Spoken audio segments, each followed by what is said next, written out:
आप तो जानते ही होंगे कि हर साल लगभग एक क्वेश्चन एरर से नीट एग्जाम में जरूर पूछा जाता है। कुछ क्वेश्चंस का पिटारा लेकर आया हूँ। सिस्टमेटिक एरर के भी अपने एक टाइप्स होते हैं। इनके कॉजेज हमें नोन नहीं होते, रेक्टिफाई नहीं कर सकते हैं, ज़्यादा से ज़्यादा मिनिमाइज कर सकते हैं। रैंडम एरर मतलब कभी भी कहीं भी हो जाए। मेजरमेंट को मैं बहुत लाइटली लेकर कर रहा हूँ, ऐसे देख रहा हूँ, कभी ऐसे देख रहा हूँ। रीडिंग्स की मदद से हम क्या करते हैं, ट्रू वैल्यू फाइंड करते हैं। मुझे क्या मिल जाएगा, आर एवरेज। तो यहाँ पे R1 माइनस आर एवरेज कर दिया मैंने। हेलो बच्चों, कैसे हैं आप लोग। तो आज हम एक बहुत बेहतरीन टॉपिक समझने वाले हैं, एरर। आप तो जानते ही होंगे कि हर साल लगभग एक क्वेश्चन एरर से नीट एग्जाम में जरूर पूछा जाता है। ठीक है, तो मैं बहुत शॉर्ट ड्यूरेशन में आपके लिए एक बेहतरीन कॉन्सेप्ट्स और कुछ क्वेश्चंस का पिटारा लेकर आया हूँ। चलिए समझते हैं क्या कैसा है। देखिए, एरर होती क्या है। एरर एक्चुअल में ट्रू वैल्यू मतलब एक स्टैंडर्ड वैल्यू और मेजर्ड वैल्यू का डिफरेंस होता है, मतलब true value minus measured value. ठीक है, अब एरर्स के कुछ टाइप्स होते हैं, समझ लेते हैं एरर्स के टाइप्स क्या होते हैं। पहला टाइप जो होता है सिस्टमेटिक एरर होता है। सिस्टमेटिक एरर के भी अपने एक टाइप्स होते हैं, जैसे आपके लिए इंस्ट्रूमेंटेशन एरर होता है, दूसरा पर्सनल एरर होता है, तीसरा ड्यू टू इनपरफेक्शन होता है, और चौथा due to external causes. External causes मतलब कुछ आपकी जो डिवाइस है जिससे आप मेजर कर रहे हो वो एक्सटर्नल रीजंस की वजह से क्या हो जाए, खराब हो जाए। ठीक है, इसके बाद ये जो एरर है सिस्टमेटिक एरर, इनके कॉजेस हमें नोन नहीं होते, पता नहीं होते हैं। जब पता नहीं है तो हम रेक्टिफाई भी नहीं कर सकते हैं। ठीक है, अब जब रेक्टिफाई नहीं कर सकते हैं तो हम क्या कर सकते हैं, इन्हें ज़्यादा से ज़्यादा मिनिमाइज कर सकते हैं कुछ दूसरे तरीकों से। ठीक है, दूसरा जो टाइप होता है एरर का वो है रैंडम एरर। रैंडम एरर मतलब कभी भी कहीं भी हो जाए, रैंडम है। ठीक है, तो ना हम इसके कॉजेस जानते हैं, ना इसे हम ख़त्म कर सकते हैं। ठीक है, तीसरी जो एरर है अपनी वो है ग्रॉस एरर। भाई ये जो एरर है अपनी वो है केयरलेसनेस की वजह से आती है। मैं भाई मेजरमेंट कर रहा हूँ और मेजरमेंट को मैं बहुत लाइटली लेकर कर रहा हूँ। अब मुझसे बताया गया है कि स्केल को मुझे इस टाइप से देखना है, लेकिन मैं देख कैसे रहा हूँ, ऐसे देख रहा हूँ, कभी ऐसे देख रहा हूँ। तो ये जो एरर होती है वो केयरलेसनेस की वजह से होती है। ठीक है, ये सब तो हो गई हमारी थ्योरी। अब हम चलते हैं जो असली कॉन्सेप्ट्स हैं जिनकी वजह से हम नीट एग्जाम में, जेईई मेंस एग्जाम में अच्छा कर पाएंगे, क्वेश्चन सॉल्व कर पाएंगे। चलिए देखते हैं। भाई कुछ क्वेश्चंस करने के लिए हमें कुछ एरर्स के बारे में जानकारी होना चाहिए।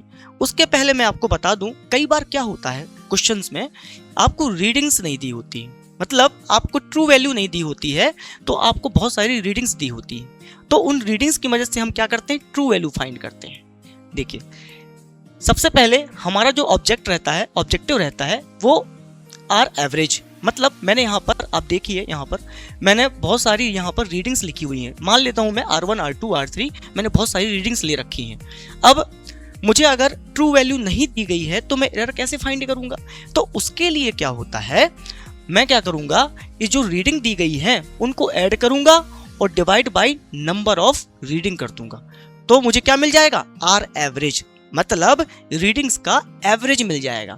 मेरे लिए वही एक स्टैंडर्ड वैल्यू मिल जाएगी, मेरे लिए रेफरेंस मिल जाएगा, मेरे लिए क्या मिल जाएगी, ट्रू वैल्यू मिल जाएगी।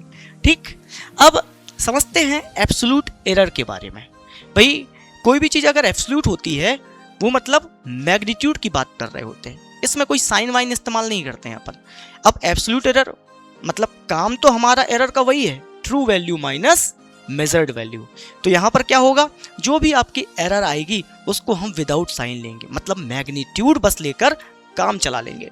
तो यहाँ पर देखिए एब्सोल्यूट एरर मतलब क्या होता है। देखिए मैंने क्या लिखा है यहाँ पर, R1। यहाँ पर देखिए, यहाँ पर जो आपकी देखो ये यहाँ आपको दिख रहा होगा एब्सोल्यूट एरर के बारे में। तो यहाँ पे R1 माइनस आर एवरेज कर दिया मैंने। ठीक, ऐसे ही मैंने बहुत सारे यहाँ पर एरर्स लिख दिए हैं। अब मैं क्या करूँगा, मेरा तीसरा जो स्टेप होगा, मेरा तीसरा स्टेप मीन एब्सोल्यूट एरर निकालने का होगा। एक्चुअली में ये एक्चुअल एरर होती है, और मीन एब्सोल्यूट एरर के लिए मैं क्या करूँगा, जितनी भी मैंने एरर फाइंड करी है उन सभी को मैं क्या कर दूंगा, ऐड कर दूंगा और डिवाइड बाय n कर दूंगा। ठीक है, मुझे ये सब कैसे लेनी है, मुझे केवल मैग्नीट्यूड लेना है इसका। ठीक, एक बात ध्यान रखिएगा, मैग्नीट्यूड लूंगा मैं यहाँ पर मैं मैग्नीट्यूड लूंगा तो यहाँ पर मैं ऐसे मोड भी लगा सकता हूं। मोड का मतलब होता है कि मैंने केवल मैग्नीट्यूड की बात करी है। ठीक है, इसके बाद जो भी हमारे पास रिजल्ट्स आएंगे उसको लिखने का एक तरीका होता है, जिसे हम क्या बोलते हैं, फाइनल रीडिंग्स बोलते हैं। ठीक, फाइनल रीडिंग लिखने का तरीका होता है भाई ट्रू वैल्यू। भाई जैसे हमने यहाँ पर जो किया था, देखिए मैं क्या लिख रहा था यहाँ पे, ट्रू वैल्यू। अगर मुझे ट्रू वैल्यू पता नहीं थी तो मेरे पास रीडिंग्स थी, मैंने बहुत सारी रीडिंग्स को इस्तेमाल करके ट्रू वैल्यू फाइंड कर ली, मतलब आर एवरेज फाइंड कर लिया। मैंने क्या लिखा यहाँ पर, आर एवरेज प्लस माइनस यहाँ पर एरर। ठीक, इसको लिखने के तरीके के बाद यहाँ पर कुछ दो टाइप की और एरर आती है मैथमेटिकली, उसमें से है एक अपनी रिलेटिव एरर। अक्सर क्वेश्चन में यही पूछा जाता है, रिलेटिव एरर बता दो, परसेंटेज एरर बता दीजिए। मतलब यहाँ पर हम रिलेटिव एरर को जो डिफाइन करते हैं, आर एवरेज मतलब error delta R average upon R average. इसको समझने का तरीका ये भी होता है, आप एब्सोल्यूट एरर की वैल्यू रखिए और नीचे कर दीजिए डिवाइड ट्रू वैल्यू से, तो अपना क्या आ जाएगा यहाँ पर, रिलेटिव एरर आ जाएगी। अब इसी का एक दूसरा तरीका होता है एरर को बताने का, वो क्या होता है, परसेंटेज रिलेटिव एरर। देखिए यहाँ पर सेम टू सेम हमने वही काम किया है जो यहाँ किया है, बस यहाँ पर हमने क्या कर दिया है, परसेंटेज की बात आ गई है तो 100 से केवल मल्टीप्लाई कर दिया है। ठीक है, चलिए बढ़ते हैं। भाई एरर अगर समझना है तो बिना कोई भी टॉपिक होगा, बिना क्वेश्चंस के तो मजा नहीं आएगा, तो मैं आपके लिए क्वेश्चंस भी लेकर आया हूं बकायदा। देखिए यहाँ पर बात करी गई है, density of body was measured in grams पर सेंटीमीटर क्यूबिक। सीजीएस यूनिट में यहाँ पर रीडिंग्स दी गई हैं, कुछ रीडिंग्स आपको लिखी हैं, सामने दिख रही होंगी आपको। हमें क्या फाइंड करना है, हमें एक्चुअली में एक्चुअल एरर फाइंड करना है, और दूसरा रिलेटिव एरर फाइंड करना है, और थर्ड मैंने आपसे पूछा है परसेंटेज रिलेटिव एरर फाइंड करना है। ठीक, एक एक करके समझते हैं। जैसे मैंने आपको स्टेप वाइज चीजें बताई थी ना, मैं वैसे ही चलूंगा। देखिए यहाँ पर मैंने आपसे बोला कि अपने पास इतनी रीडिंग्स का डेटा है, ये R1 हो गया, ये R2 हो गया, ये R3, इस टाइप से आपके पास कुछ डेटा दिया हुआ है, और मेरे पास कहीं से भी यहाँ पर रेफरेंस स्टैंडर्ड या ट्रू वैल्यू की बात नहीं करी इस क्वेश्चन में। तो यहाँ पे मैं क्या करूंगा, सबसे पहले एरर फाइंड करूंगा। भाई एरर फाइंड करने का मतलब क्या है कि यहाँ पर देखिए, यहाँ पर जो मैंने यहाँ पर देखिए मेरे पास ट्रू वैल्यू थी नहीं, तो मैंने क्या किया, सभी को ऐड कर दिया और divide by numbers of reading. Number of reading कितनी यहाँ पर 5, तो यहाँ पर मैंने 5 से डिवाइड कर दिया है, देखिए, और यहाँ से 5 डिवाइड करने के बाद 2.39 आ गया है अपने पास। ठीक, समझे, यहाँ पर अपने पास 2.39 का मतलब क्या होता है, जो आपकी ट्रू वैल्यू आ गई यहाँ से और जो आपकी रीडिंग है वो क्या हो जाएगी, माइनस हो जाएगी। और यहाँ पर क्या लिखेंगे अपन, देखिए माइनस करने के बाद यहाँ पर 0.02। इस तरीके से मैंने बहुत सारी रीडिंग्स को इसी तरीके से कैलकुलेट करते हुए लिखी है यहाँ पर। ठीक है, अब आगे बढ़ रहे हैं अपन, हमें क्या फाइंड करना है, एक्चुअल एरर फाइंड करना है। यहाँ पर कभी कभी क्वेश्चन में एक्चुअल एरर दी होती है तो उसका मतलब क्या होता है, मीन एब्सोल्यूट एरर। ध्यान रखिएगा, ये आपकी लैंग्वेज के साथ खेल सकते हैं।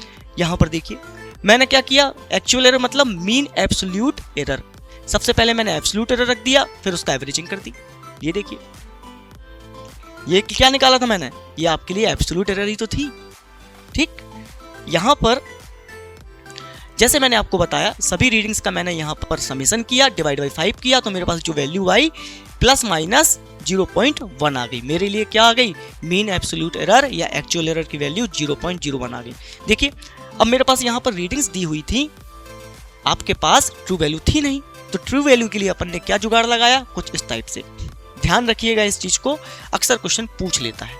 ठीक, बात आती है अब रिलेटिव एरर पर। रिलेटिव एरर मतलब अब क्या करूंगा मैं यहाँ पे, देखिए एब्सोल्यूट एरर 0.01 और अपॉन में ट्रू वैल्यू 2.39। ये देखिए ट्रू वैल्यू अपने पास ये आ गई थी, तो हमने क्या किया, इसको डिवाइड किया, जो भी वैल्यू आएगी, मेरा कंसर्न यहाँ पर कैलकुलेशन बताना नहीं है, मेरा कंसर्न केवल आपको कॉन्सेप्ट बताना है। देखिए यहाँ पर जो भी वैल्यू आएगी मैं क्या करूंगा, 100 से मल्टीप्लाई करूंगा, तो मेरे पास क्या आ जाएगा, परसेंटेज रिलेटिव एरर आ जाएगी। इतनी बात समझने के बाद अब हम थोड़ी सी मैथमेटिक्स की ओर चलते हैं, एरर्स की क्या होती है। भाई मैथमेटिक्स जो होती है एरर की, अगर कुछ मैं बात करूं यहाँ पर, कॉम्बिनेशन ऑफ एरर्स की।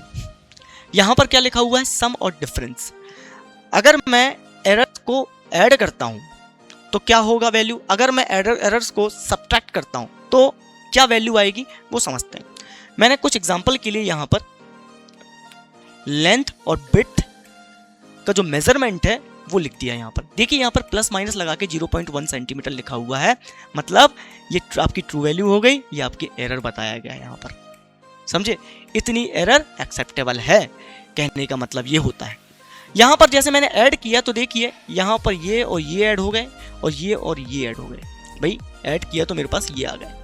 अब बात यहाँ पर देखिए, L माइनस बी, मतलब मुझे डिफरेंस करना है। जब मुझे डिफरेंस करना है तो आपको ये लग रहा होगा कि भाई ये वाली वैल्यू और ये वाली वैल्यू हट के यहाँ पर 0 आना चाहिए, लेकिन ऐसा नहीं होता है। 0 क्यों नहीं आती है? 0 इसलिए नहीं आता है क्योंकि एरर कभी भी कम नहीं होती। ठीक है, एरर कभी भी कम नहीं होती। इस वजह से हमारे लिए क्या होती है, ये वैल्यू और ये वैल्यू तो माइनस हो जाती है, एरर क्या होती है, ऐड होती है। एरर हमेशा ऐड होती है। ठीक, थोड़ा सा आगे बढ़ते हैं। यहाँ पर मैंने कुछ आपके लिए नोट लिखा है। अगर मान लीजिए कभी किसी क्वेश्चन में रीडिंग्स ना बताई जाए, मतलब रीडिंग्स बहुत सारी ना बताई जाए, आपको एक सिंगल रीडिंग दे दी जाए और लिखा हो उसमें कि भैया ये आपका लीस्ट काउंट है, तो लीस्ट काउंट का मतलब होता है वही आपके लिए एरर का काम करेगा। जब अपने पास लीस्ट काउंट दिया हो तो अपन क्या मान लेते हैं कि भैया यही अपनी एरर है। इससे रिलेटेड अपन क्वेश्चन भी करेंगे, लेकिन उसके पहले कुछ और भी मैथमेटिक्स समझ लेते हैं। अगर प्रोडक्ट और डिवीजन के फॉर्म में कोई अपने पास वैल्यू दी गई है तो उसको हम कैसे लिखेंगे। मान लेता हूं कोई इक्वेशन आपके पास कुछ इस टाइप से दिया गया है रिलेशन, जिसमें से क्या है, x कोई फिजिकल क्वांटिटी उसकी पावर 1 है, a है, y जो कोई फिजिकल क्वांटिटी उसकी पावर b है, ऐसे ही z दिया हुआ है। मैंने बोला आपसे एरर मतलब delta x, delta y, delta z आपके पास एरर है और आपको इसमें बताना है एरर कि भैया p में कितनी एरर है। अगर इस टाइप की सिचुएशन कुछ होती है तो हम क्या करते हैं, एरर को लिखने का तरीका होता है एरर इन p। हम क्या लिखेंगे, हम जो पावर है उसको आगे कर देंगे और डेल्टा x अपॉन x। ठीक, ऐसे ही b को आगे कर देंगे delta y upon y, delta y upon y plus c। अब देखिए यहाँ है, आपका दिमाग चल रहा होगा कि भाई माइनस है, माइनस आना चाहिए। मैं अभी के अभी बता चुका हूँ कि एरर कभी सब्ट्रैक्ट नहीं होती है, एरर हमेशा ऐड होती है। ठीक है, ये समझिए बस। अगर आप नहीं भी समझते हैं तो आप ये रिलेशन जरूर याद रखिए, आपका काम हो जाएगा, आपको मार्क्स से मतलब होना चाहिए। यहां पर प्लस आ गया डेल्टा z अपॉन z। ठीक है, अब मैं यहां पर कुछ क्वेश्चंस लेकर आया हूं और कुछ क्वेश्चंस की मदद से हम और अपने कॉन्सेप्ट को ब्रश अप करेंगे। देखिए यहां पर आपको क्वेश्चन दिख रहा होगा बोर्ड पर, error in the measurement of radius of sphere is 1%। ठीक, then error in the measurement of volume is. आपसे पूछा गया है वॉल्यूम में क्या एरर आएगी।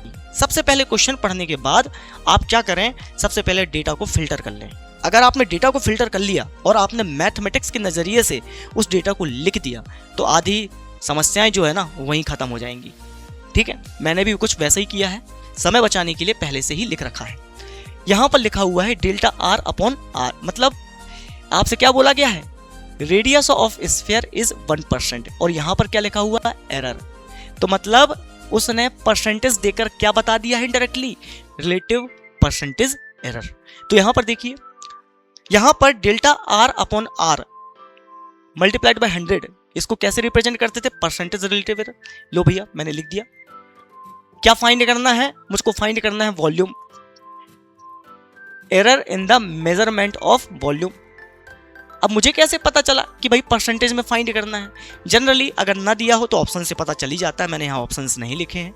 तो देखिए यहाँ पर वॉल्यूम इज इक्वल टू क्या होता है, 4/3 पाई r क्यूब। किसके वॉल्यूम की बात कर रहे थे, स्फीयर के।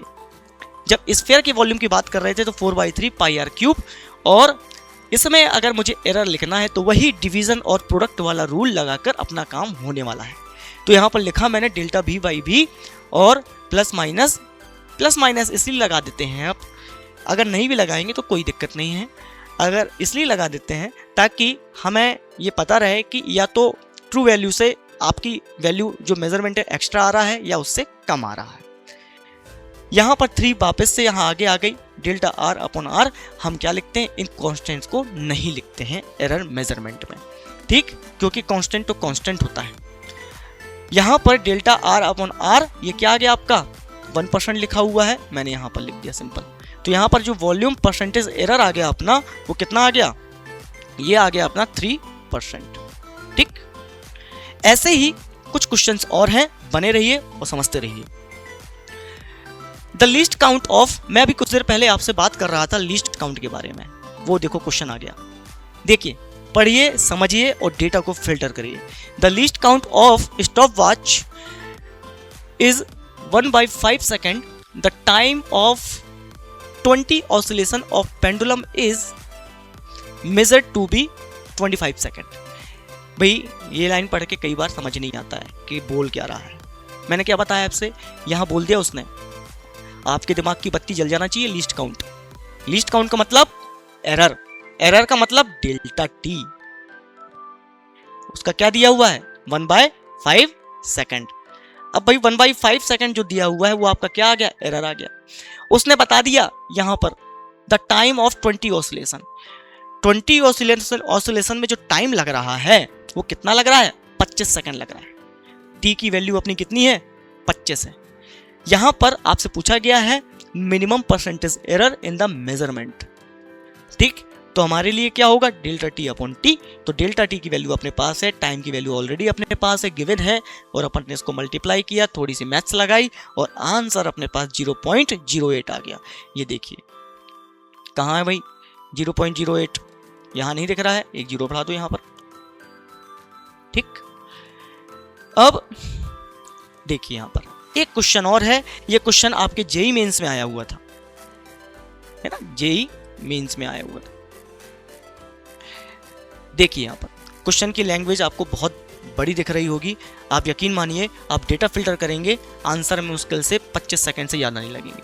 देखिए उसमें क्या लिखा हुआ है, डेंसिटी, भैया अपनी फिजिकल क्वांटिटी डेंसिटी है, डेंसिटी के बारे में बात हो रही है और हमें क्या मेजर करना है, determined by measuring its mass और डायामीटर, ओके अच्छी बात है। The maximum error in the density of sphere is इतना इतना है, अच्छी बात है, बहुत बढ़िया। x/100 इंटू x/100 परसेंटेज लिखा हुआ है यहाँ पर। If the relative error in the measurement is relative error in the measurement of the mass and diameter are 6.0%, जो भी आपको दिख रहा है बोर्ड में वो, और द वैल्यू ऑफ x, हमें x की वैल्यू फाइंड करना है, x की वैल्यू फाइंड करना है, ओके। x की वैल्यू तो निकाल लेंगे अपन, सबसे पहले अपन लिखते हैं डेटा। यहां से क्वेश्चन पढ़ने के बाद मुझे एहसास हुआ कि यहाँ पर जिसकी बात करी गई है measurement of the mass and diameter, क्या बोला गया है 6% और यहाँ पर 1.5%। मेरे दिमाग में फटाक से आया कि रिलेटिव एरर की बात कर रहे हैं वो भी परसेंटेज, मैंने यहाँ पे लिखा delta m upon m into 100 is equal to 6%, क्योंकि relative error, percentage relative error लिखने का तरीका यही होता है, ठीक। अब देखिए यहाँ पर ये वाला तरीका देखिए, डेल्टा टी डायामीटर में जो एरर है वो बताइए आपको 1.5%, मैंने ये लिख दिया, ओके। अब यहाँ पर नेक्स्ट चलते हैं। अब मुझे पता है इसने पूछा है क्वेश्चन में कि भाई डेंसिटी में हमें क्या बताना है, एरर बताना है, ठीक। तो मैंने बोला कि डेंसिटी आखिर होती क्या है, मास अपॉन वॉल्यूम होता है, मास अपॉन वॉल्यूम। अब इसने बता दिया था कि भाई डायामीटर के फॉर्म में इसने एरर मेजरमेंट करवानी है, तो मैंने क्या लिखा 4/3 पाई आर क्यूब।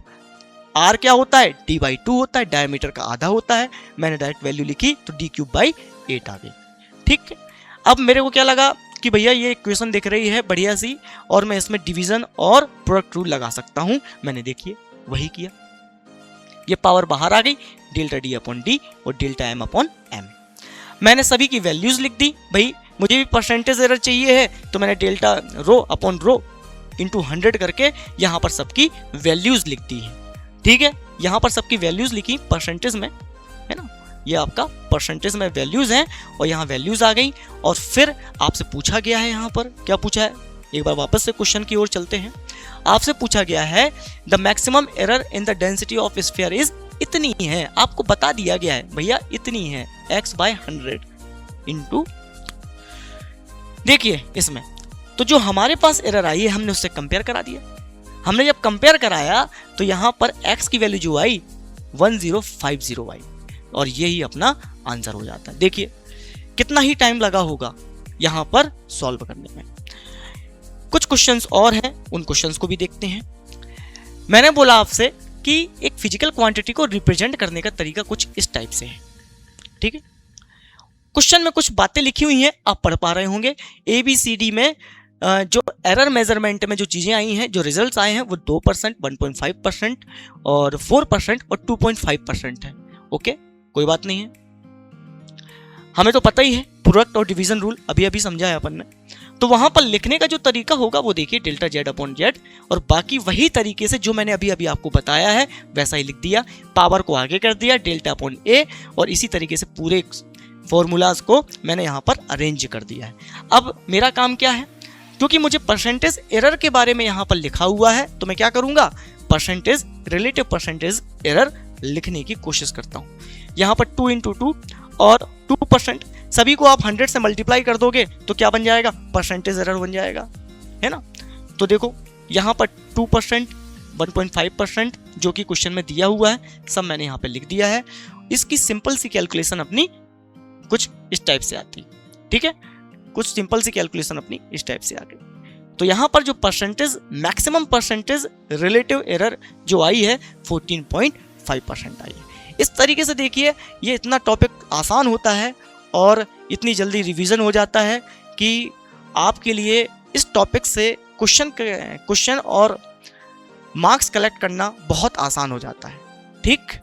तो आप इसका रिवीजन बहुत अच्छे से करिए और इस टाइप से क्वेश्चन बिल्कुल मत छोड़िए। Thank you.